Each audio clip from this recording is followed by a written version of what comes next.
Hola, mi nombre es Tiaura Manríquez. Hola, mi nombre es Alexis Castillo. Hola, mi nombre es Daniela García. Hola, mi nombre es Shelly Barredo. Hola, mi nombre es Andrea Hernández.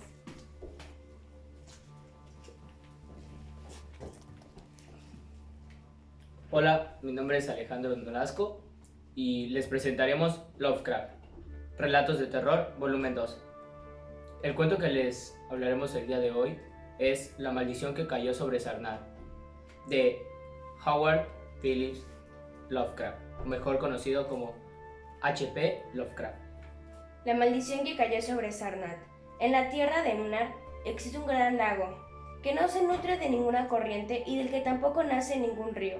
Hace 10.000 años, en sus tranquilas riberas, se alzaba la poderosa ciudad de Sarnath, pero Sarnath ya no está allí. Cuentan que en los olvidos años, cuando el mundo era joven, aún antes de que los hombres de Sarnath llegaran a la tierra de Nunar, otra ciudad estaba en aquella ribera, la urbe construida con piedras grises de Ib. Era tan vieja como el lago y estaba poblada por seres de ingrata apariencia, criaturas horribles y extrañas, como lo son la mayoría de los retoños de un mundo. Apenas esbozado en las piedras cilíndricas de Caterón, estaba escrito que el color de los seres de Ib era tan verde como el lago y las neblinas que alzaban en su superficie. Ellos tenían ojos saltones, labios fofos y repulsivos, curiosas orejas y eran mudos. También está escrito que ellos, el gran lago y la petrea ciudad gris de Ib, descendieron una noche de luna entre la niebla. Como quiera que sea, lo cierto es que adoraban a un ídolo de piedra, color verde, mar esculpida, semejanza de boglo. El gran lagarto acuático ante el que danzaban de manera horrible cuando la luna se mostraba gibosa, en los papiros de Yarnek. Está escrito que un día descubrieron el fuego y que desde entonces utilizaron las llamas en muchos rituales.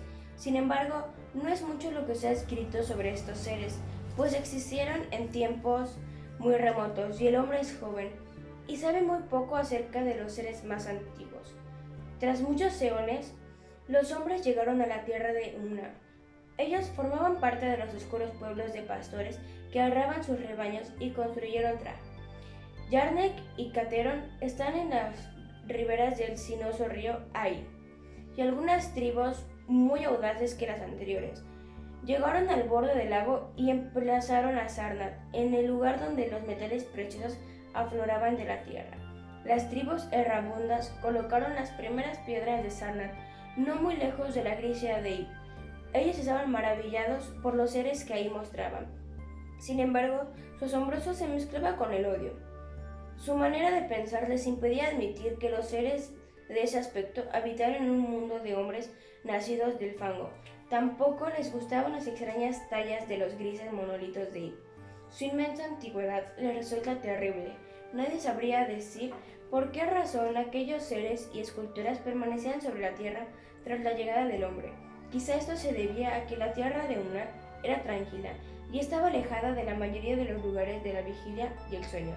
Cuanto más miraban a los seres de Ib, más los odiaban los hombres de Sarnath, y eso contribuía no poco al descubrimiento de aquellos seres.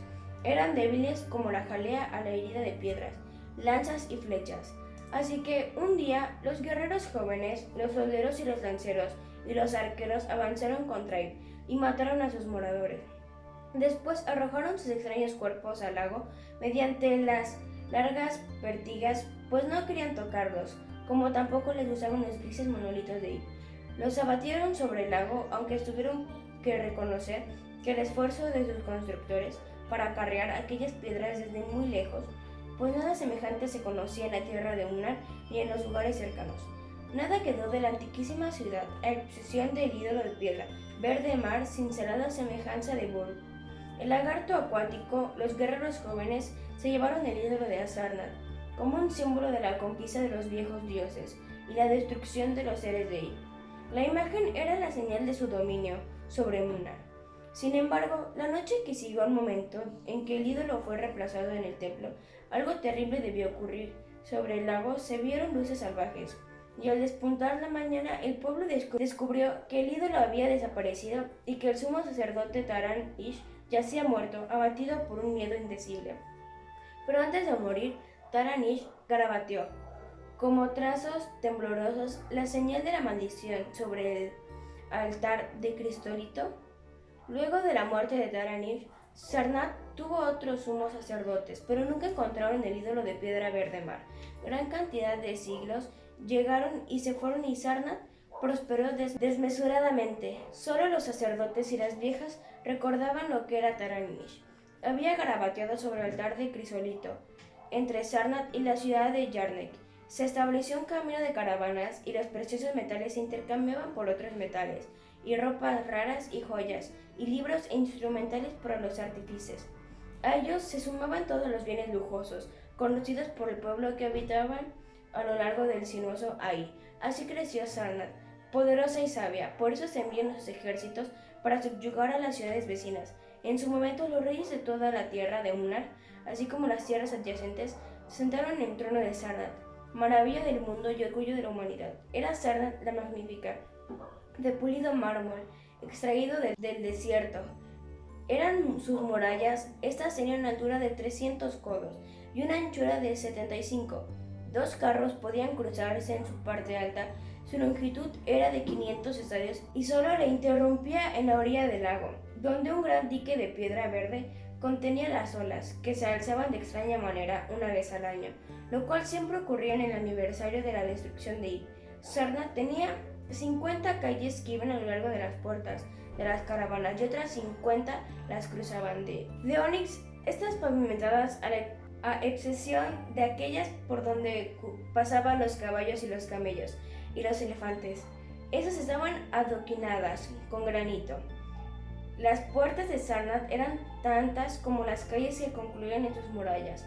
Cada una de ellas era de bronce y estaba flanqueada por efigies de leones y elefantes, esculpidos en una clase de piedra desconocida para los hombres. Las casas de Sarnath eran de ladrillo, vidrio y salcedonia, cada una con un jardín vallado y estanque cristalino. Esas fueron construidas con un extraño estilo. Ninguna ciudad poseía casas con aquellas cualidades, y los viajeros de Tar, Yarnek y Cateron se maravillaban ante los resplandecientes domos que las remataban.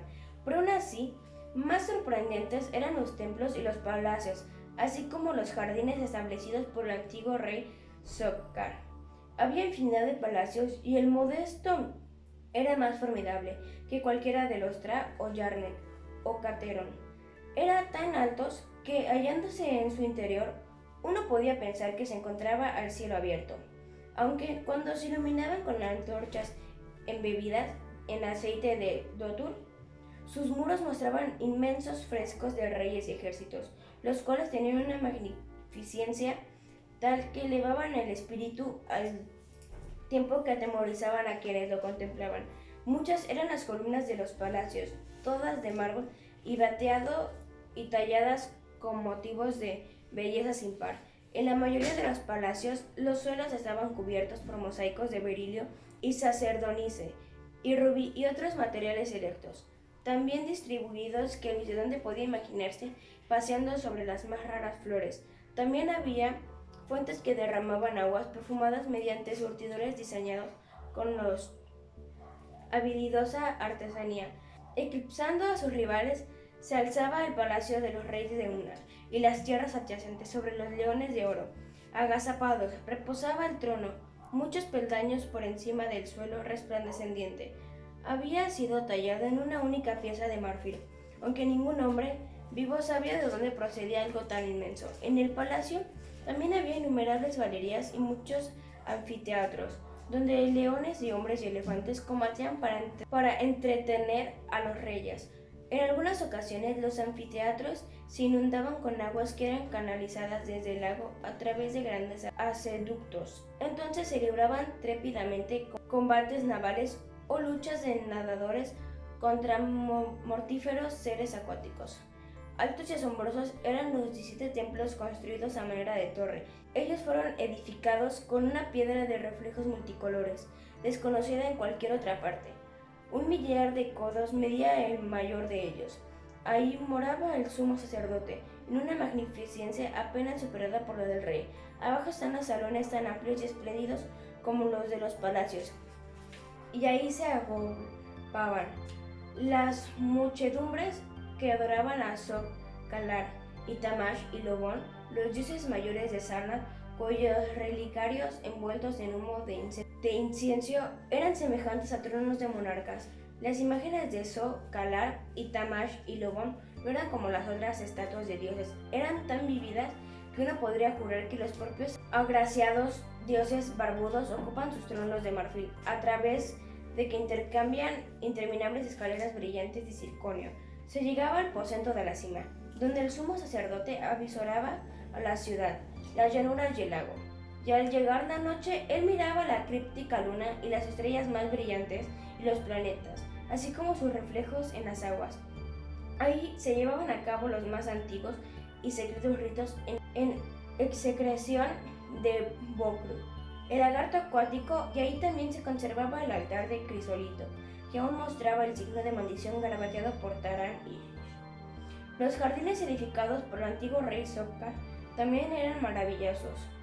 Ocupaban el centro de Sarnath, cubrían un gran espacio y eran circundados por un alto muro. Estaban cubiertos por un gran domo de cristal, y a través del que brillaban el sol y la luna y las estrellas y los planetas cuando estaba despejado, y de él se colgaban refulgantes imágenes del sol y la luna y las estrellas y los planetas cuando está nublado. En verano los jardines se refrescaban por medio de brisas aromáticas, habilidosamente provocadas mediante ventiladores. En invierno se caldeaban gracias a fuegos ocultos. En estos jardines siempre reinaba la primavera. Pequeñas corrientes corrían sobre guijarros claros, surcando prados verdes y jardines multicolores. Multitud de puentes los salvaban de uno a otro lado. Muchos eran las cascadas a lo largo de sus cursos, y muchos eran los estanques cuajados de lirios. Sobre las corrientes de los estanques nadaban cisnes blancos, al tiempo que la música de aves exóticas repicaba al compás del canto de las aguas. Verdes macizos nacían en ordenadas terrazas, estaban adornados, aquí y allá, con emparrados y amables arriates, y asientos y bancos de mármol y porfido, y había innumerables capillas y templetes en donde se podía descansar o rezar a los dioses menores. Cada año Sarnath festejaba la destrucción de Ib, y en esas ocasiones se prodigiaban el vino, las canciones, las danzas y todo tipo de celebraciones. Se rendían grandes honores a los espectros de quienes aniquilaron a los seres de extraña antigüedad, mientras que su memoria y la de sus viejos dioses era mancillada por bailarines y músicos, coronados con rosas que llegaban de los jardines de Sokka. En momentos esos, los reyes oteaban sobre el lago y maldecían los huesos de los muertos que descansaban en profundidades en un principio de sumos sacerdotes. No aprobaban esos festejos, pues se contaban extrañas historias sobre el ídolo que se había esfumado y sobre cómo Taran había muerto de miedo antes de garabatear un aviso. También se comentaba que a veces desde la torre se divisaban luces bajo las aguas del cielo. Sin embargo, cuando transcurrieron innumerables años sin que ocurriera calmadidad alguna, los sacerdotes comenzaron a reírse y a maldecir, y pronto se sumaron a las orgías multitudinarias. Ahora sí. Se sumaron a las orgías multitudinarias. Además, no habían sido ellos los que en su alta torre llevaban a cabo el antiguo rito de execración de Bokru, el lagarto acuático. Un militar de años de riqueza y gozos transcurrieron sobre Sarnath, maravilla del mundo y orgullo de la humanidad, magnificente más allá de toda imaginación. Fue la fiesta con la que celebró el milenio de la destrucción de Ib. Durante unas décadas se habló de ella en la tierra de Unar, y al acercarse la noche de celebración, llegaron a Sarnath en caballos y camellos y elefantes los hombres de Tra, Yardek y Cateron, y de todas las ciudades de Unar y de tierras que estaban aún más allá. Aquella noche los pabellones de los príncipes y las tiendas de los viejos se alzaron ante los marmóreos muros, y por toda la ribera resonaron los cánticos de alegres celebrantes. En su sala de banquetes se reclinaba Nergis Ey, el rey, cantando vinos añejos de las bodegas de la conquista de Punat. Estaba rodeado de nobles alegres y diligentes esclavos. Ya sabían paladeado. Una gran cantidad de platos durante la fiesta, pavos reales de las islas de Nariel en el Océano Medio, cabras jóvenes de las lejanas colinas de Implan, pies de camellos del desierto Narciso, nueces y especias de los plantinos sidareanos y perlas de Untal, disueltas en vinagre de Tra. Había salsas en número incontable preparadas por los mejores cocineros de Unnar y por supuesto que eran aptas para todos los paladares. Pero el manjar más apreciado lo constituían los grandes peces del lago, de gran envergadura, y servidos sobre fuentes de oro hermoseadas con rubíes y diamantes, mientras el rey y sus nobles festejaban en el palacio y contemplaban los platos que aguardaban en sus fuentes de oro, otros celebraban en otra parte. En la torre del gran templo los sacerdotes se entregaban a la diversión, y en los pabellones extramuros los príncipes de las tierras vecinas también festejaban. El sumo sacerdote Janica fue el primero que advirtió la sombra que descendía la gibosa luna hacia el lago. Él fue el primero en descubrir cómo surgía la espantosa bruma verde que se unía a las lunas mientras envolvía las torres y cúpulas de la condenada Sarnath. Posteriormente, los que estaban en las torres y al otro lado de los muros avisaron extrañas luces en las aguas y vieron que la roca gris de Acurion que alzaba junto a la orilla casi estaba sumergida. El miedo se encendió difusa, aunque velozmente el príncipe de Irlanek y el rey lejano Rocol desmontaron y plegaron sus tiendas y pabellones y huyeron hacia el río Ai. Aunque apenas entendieron el motivo de su precipitada salida, cuando estaba a punto de llegar la medianoche, las puertas de bronce de Sarnath se abrieron y vomitaron una multitud enloquecida que cubrió la llanura. Los príncipes visitantes y los viajeros huyeron espantados. Los rostros de la multitud mostraban la enloquecedora impronta del horror inigualable de sus bocas. Brotaban las palabras tan terribles que ninguno intentó comprobar su veracidad. Hombres de ojos enloquecidos por el miedo vociferaban a los que habían visto a través de los ventanales de la sala del rey. Ellos dejaron de mirar las siluetas de Nargisei y sus nobles esclavos para descubrir una horda de seres verdes, mudos, con ojos saltones, repulsivos labios fofos y curiosas orejas. Seres que bailaban de una manera espantosa, mientras sostenían entre sus arpas fuentes doradas y hermoseadas con rubíes de diamante, pero ellas solo contenían llamas terribles. Los príncipes y los viajeros, mientras huían de la ciudad maldita de Sarnath, a los lomos de caballos y camellos y elefantes, volvieron la vista al lago del que brotaban las nieblas y descubrieron que la roca de Acurion ya estaba casi sumergida. Por toda la tierra de Unnar y adyacentes corrieron las historias de aquellos que escaparon de Sarnath.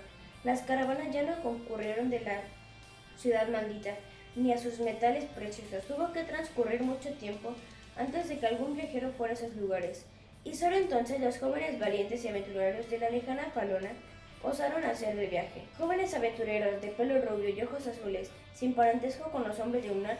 De hecho, aquellos hombres acudieron al lago para contemplar la vieja ciudad, pero a pesar de que encontraron el gran lago tranquilo y la roca gris, Acurion se alzaba muy alta cerca de la orilla. Nunca pudieron vislumbrar la maravilla del mundo y orgullo de la humanidad, donde antes se alzaban muros de 300 codos y torres aún más altas. Ahora solo estaba la orilla pantanosa, y donde antes moraban 50 millones de hombres, ahora tan solo se veía reptar al destatable lagarto verde de agua. Ni siquiera las minas de metal precioso quedaban. La maldición había caído sobre Sarnath. Pero medio oculto entre los juncos, ellos descubrieron un curioso ídolo de piedra verde, un dios sumamente antiguo, cubierto de algas y cincelado a semejanza de Bohu, el gran lagarto acuático. Ese ídolo, entronizado en el gran templo de Ilarnek, fue adorado al resplandor de la luna gibosa en toda la tierra de Unnar. Esta es una crítica hecha por todo el equipo de Azatap sobre el cuento de Lovecraft. La maldición de Sarnath es un cuento extraño que, a pesar de tener esos momentos de confusión, te da la necesidad de seguir leyendo y descubriendo todo el misterio que el cuento trae consigo. Cada persona puede imaginarse el lugar o a los seres como quiera. Eso ya es perspectiva de cada uno. El cuento fue de nuestro agrado, pero fue algo difícil de comprender. El contexto no era muy comprensible y había palabras que nosotros no entendíamos. Pero fuera de todo eso, el cuento te explica muy bien cada detalle, el ambiente, los personajes, cómo eran, y eso era algo que le agradó a todo el equipo. El cuento en sí es muy explícito. Y la verdad, el autor tuvo mucha imaginación creando estos seres que bajan de la luna. Los describe de cabeza a pies y es algo bueno, ya que al lector le da más posibilidades de imaginar todo aquello que pasa dentro de la historia. Lo que nos hizo dudar de lo bueno que era este cuento fue la dificultad de entenderlo. Los nombres que aparecían en el cuento no eran fáciles de entender y mucho menos de pronunciar. Y tal vez, si fuéramos más grandes o simplemente tuviéramos mayor imaginación, el cuento lo hubiéramos disfrutado como era debido. Hasta luego, nos vemos. Adiós. Bye. Chao. Hasta la próxima.